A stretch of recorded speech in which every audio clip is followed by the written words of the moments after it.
যখন আমার ফোনে কোনো কল আসে, রিং যখন বেজে উঠে,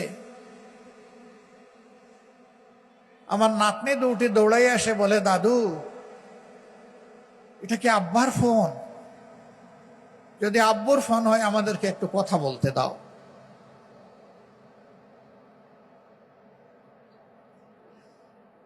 বলতে নেই অবুঝ দুই শিশুকে তখন আর সান্ত্বনা দেওয়ার কোনো ভাষা খুঁজে পেতাম না। নীরবে চোখের পানি ফেলে ফেলে শুধু ওদেরকে চুমু দিতাম, আদর দিতাম। কথা বলতে পারতাম না, মাথায় হাত বুলিয়ে দিতাম। তিনি একজন শহীদের স্ত্রী, সন্তান জীবনে বেঁচে আছে কিনা জানেন না। তার যুবতী স্ত্রী আর অবুঝ বাচ্চাদের কাছে এই মায়ের কোনো জবাব নেই।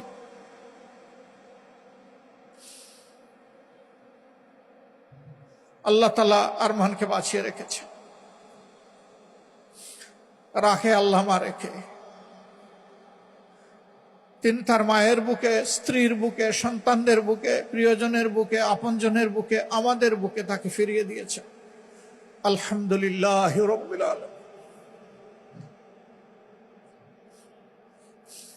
সম্মানিত ভাই ও বোনেরা, কি অপরাধ ছিল আরমানের, কি অপরাধ ছিল তার পিতার এবং পিতার বন্ধুদের? এই জবাব আমি দিব না, আমার আল্লাহই জবাব দিয়েছে। ওমা নাকামু মিনহুম ইল্লা ইউমিনু বিল্লাহিল আজিজিল হামিদ। এছাড়া তাদের আর কোনো অপরাধ ছিল না। তারা বলেছিল আমি আল্লাহর পরিমাণ এনেছি, মহাপরাক্রমশালী, প্রতাপশালী, মর্যাদাবান আল্লাহ ছাড়া কাউকে মানি না। যেহেতু তিনি মহাপরাক্রমশালী, তাই শুধু তারই প্রশংসা করি। এই কথা বলাই তাদের অপরাধ।